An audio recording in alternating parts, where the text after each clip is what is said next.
Welcome to today's video. Today I'm going to teach you how to overcome and work through any anger, any judgment, any criticism that you have towards other people so that you can heal yourself and go out there and create the life that you want.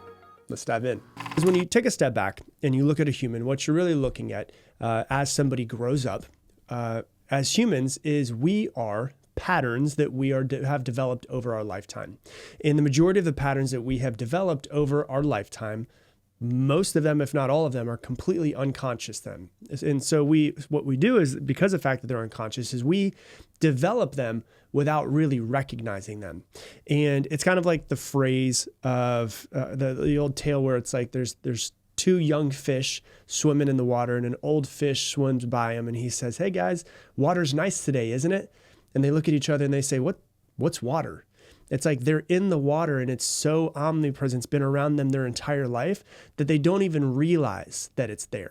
And that's how a lot of our patterns are until we decide to actually start looking at ourselves through a lens and say, like, what are my patterns? Why am I reacting this way? Why am I doing this? And when we look at patterns, some of them are beneficial. I don't want you to think that all of the patterns are not beneficial. Some of them are beneficial. And then some of them are holding us back and keeping us stuck in life and creating self-sabotage. And some of those patterns are anger, jealousy, judgment, having a short fuse. All of those are patterns. Now, when you look at the patterns, why would we have those negative? And we would title them as quote unquote negative patterns. Why would we have those patterns? Why would we have anger? Why would we have jealousy, judgment, criticism, having a short fuse? Where did they come from? And why are they still in our lives? And there's a quote by a guy named Marshall Rosenberg.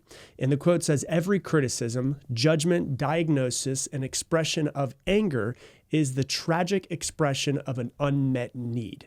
And so this is really important because Rosenberg, what he does is he suggests that how we would label them as negative behaviors are emotions often that we had as child that stem from unmet needs, and we still have them as adults.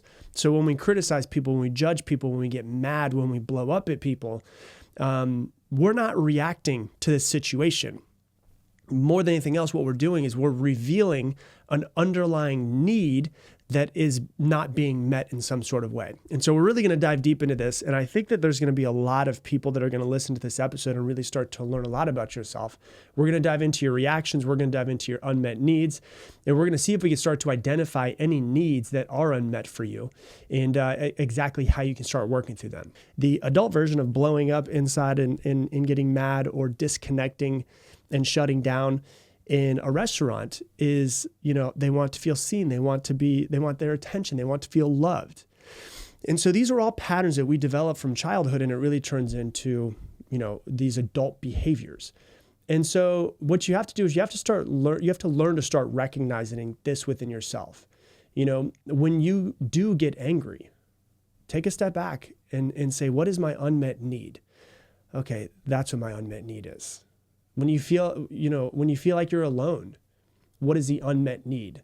When you see somebody and judge somebody, what is the unmet need? If your friend comes over and tells you about the promotion they just got and you start to feel like jealous, what is the unmet need that is there? If you criticize somebody else, whether in your own head or whether verbally out loud, what is the unmet need? And really what it comes down to is us taking a step back and realizing, like I said, we have majority of these patterns we've developed over our lifetime, and we have no idea where they came from.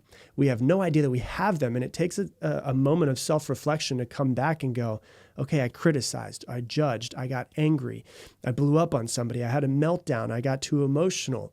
What is the unmet need?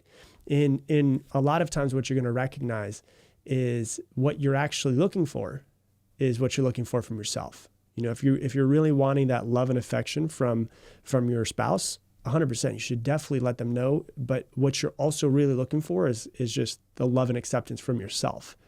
And so you really have to have a moment of self-reflection and find out what's going on. And then what you do is you actually just start noticing your patterns, start noticing when this happens, and start really understanding that, if I'm being truthful, is the majority of people can't give you the need that you want.